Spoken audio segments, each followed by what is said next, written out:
మనం real estate కనుక చూసుకున్నట్లయితే చాలా డౌన్‌లో ఉంది. సో, ఎందుకోసం సార్ అసలు రియల్ ఎస్టేట్ ఇంత డౌన్ అవ్వడానికి గల కారణం ఏంటి? ముఖ్య కారణం? మీరు మీడియాలో ఉన్నారు కదా హ్మ్. సంతోషి. హ్మ్. నిన్న మొన్న నరేంద్ర మోడీ మన దగ్గరికి వచ్చారు. హ్మ్. ఏదో ప్రోగ్రామ్కి వచ్చారు కదా, హ్మ్. షిరిడి సాయిబాబా హ్మ్. ఫంక్షన్స్కి. హ్మ్. ఆయన హైదరాబాద్ ఒక మాట చెప్పారు. హైదరాబాద్ కేవల్ షహర్ నహీ హై, కేవల్ గావ్ నహీ హై, ఇది ఒక పెద్ద సిటీ అవ్వబోతుంది. ప్రపంచంలోనే one of the smart city అవ్వబోతుంది. హ్మ్. అంటే నేను చెప్పేది ఏంటంటే రియల్ ఎస్టేట్ అనేది ఒక కాయిన్కి బొమ్మ బొరుసు ఉంటుంది.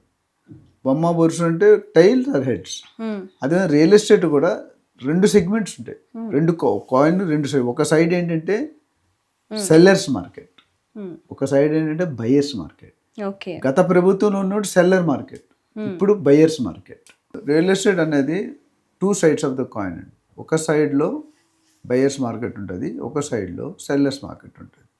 అంటే ఎందుకంటే గత ప్రభుత్వం ఉన్నప్పుడు బాగా రేట్లు పెరిగాయి, డిమాండ్ పెరిగింది, మంచిగా కొనుక్కున్నారు, అప్రిషియేషన్ పొందారు, లాభాలు పొందారు. ఇప్పుడున్న గవర్నమెంట్ కూడా అవుతుంది. కొద్దిగా అప్పుడుతో కంపేర్ చేసి కొద్దిగా స్లో ఉంది. బట్ రీసెంట్గా చూసుకుంటే 177 కోట్లు పర్ 1 ఏకర్ అమ్మారు కూడా ఆక్షన్లో. సో రియల్ ఎస్టేట్ అనేది ఎప్పుడు తిండి, బట్ట, గూడు, ఈ మూడు లేకుండా ఇక్కడ ఉన్న వాళ్ళు ఎవరూ సర్వే అవ్వలేరు. అవునా? సో తగ్గింది కానీ మొత్తం ఏం తగ్గిపోలేదు. డమ్మాలు అవ్వడం వేరు, జీరో అవ్వడం వేరు, తగ్గడం వేరు. స్లో డౌన్ అయింది, ఇప్పుడు పికప్ అవుతుంది. ఇంకా పికప్ అవ్వాల్సిన అవసరం ఎంతైనా ఉంది. ఇప్పుడు ఓఆర్ఆర్కి RRRకి మధ్యలో ఎక్కడ పెట్టినా రెట్టింపు అవుతుంది.